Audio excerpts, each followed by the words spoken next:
Oh, you're finally here. You're with Miracle. Hi guys! Welcome back to my channel. Yes, you're here. You're here again. You're with me, with Miracle. Okay na yun.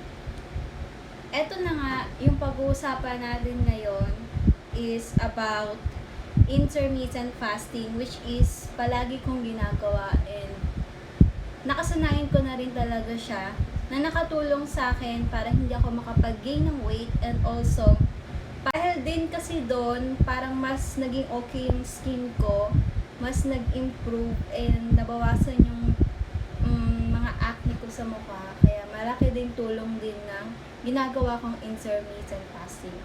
So eto na nga, pag-usapan natin, ano nga ba yung intermittent fasting? So, sabi sa Google, it means that you don't eat for a period of time each day or week. Yun yung nangyayari. Yun yung ginagawa ko. Na every day, nagsaset lang ako ng time, or meron akong parang may duration ako ng hindi ako kakain. Pero hindi naman ako umaabot sa 16 hours kasi yun yung nakalagay dito na 16 hours ka magpa-fasting. Pero dahil kasi sa akin, hindi naman ako mahilig sa mga matatamis, hindi ako mahilig sa junk foods, more on fruits, more on mga citrus, mga lemonade, ganon. Yun yung palagi ko na kinakain or iniinom, yung mga bread, ganyan. Mas mahilig ako sa ganon, and mahilig din ako sa gulay. Kaya siguro malaki din yung tulong nun para mas magkaroon ako ng parang weight na target ko lang, or hindi ako makapag-gain ng weight at maintain ko lang yung gusto kong katawan. Yun. Ang ginagawa ko guys is everyday kunwari ang kakain ako around 1 p.m. or 2 p.m. Around 1 p.m. or 2 p.m. Then, pagdating ng 12 midnight, from 12 midnight to 12 p.m. ako hindi kumakain. So, 12 hours lang akong hindi nagpa-fasting. Then, the rest, kakain ako. Pag kumakain naman ako, sa ngayon kasi ang ginagawa ko, nagpa-fasting ako ng rice. Hindi ako masyado nag-rice. Nitong nakaraan, parang 1 week kong nakayanan na hindi kumain ng rice. And isa rin yun sa malaking achievement kasi fan talaga ako ng rice. Talagang hindi ko kayang tiisin yung kanin. Pero dahil nga parang tinetest ko yung sarili kung kaya ko ba, na more on ulam lang ako, ulam, tinapay, ganyan. Yung tinapay na wala siyang calories, yun yung kinakain kong tinapay. Yun. Pagkatapos, ang importante din na dapat mong gawin pag ginagawa mo yung intermittent fasting is umiinom ka ng maraming tubig. Ipapakita ko sa inyo yung ginagawa kong DIY para mas magkaroon ng nutrients at sustansya yung iniinom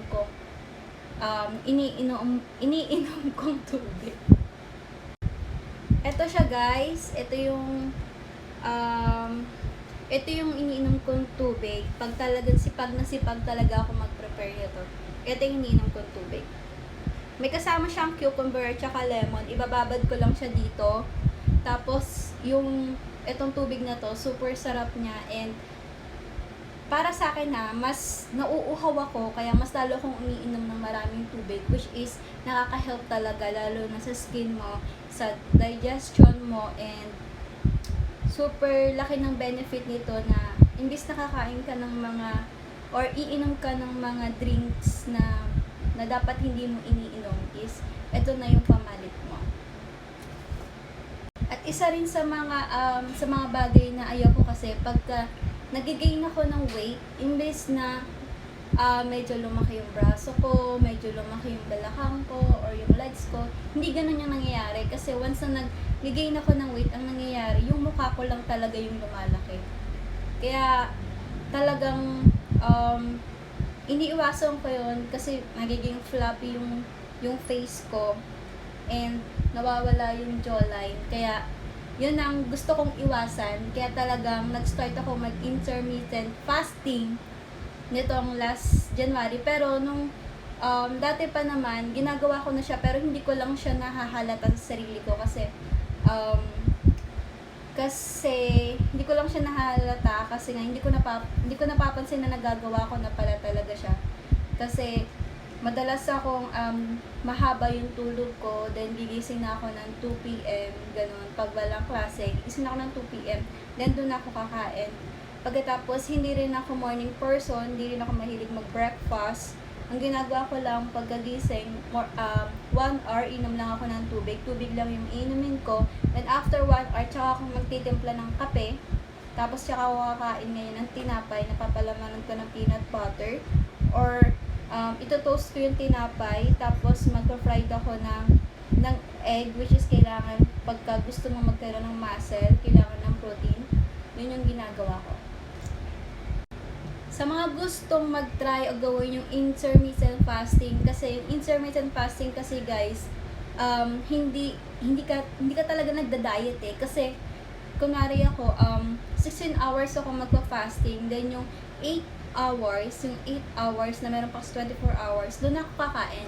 Pwedeng madaming kainin mo, depende sa'yo, pero kung gusto mo talaga mag-lose ng weight, magbabawas ka pa rin ng kain mo. And sa mga gusto mag-intermittent fasting, di ko alam kung tama yung pagka-pronounce ko na intermittent fasting. Sa mga gustong gawin din to, ang advice ko lang is huwag niyong bibiglain yung katawan nyo, lalo't na hindi sanay yung katawan nyo sa fasting.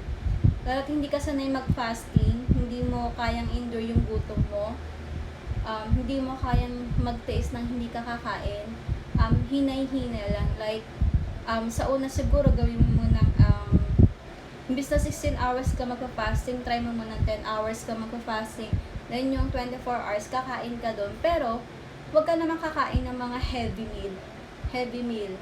Kasi, parang mawawalan din siya ng saysay. Then, after a week or after 2 weeks, tsaka ka ngayon mag-try ng 13 hours, 14 hours, para kahit pa paano, makaka-adjust pa din yung katawan mo dun sa ginagawa mong intermittent fasting. So yun, thank you guys for watching, and sana naka-help to itong ginawa kong vlog para dito sa intermittent fasting. And kung may opinion kayo or any suggestion, open naman ako doon, and happy 1K subscribers finally. And don't forget to subscribe, like, and hit the notification button para aware kayo if may bago akong vlog. Thank you so much guys, and take care always.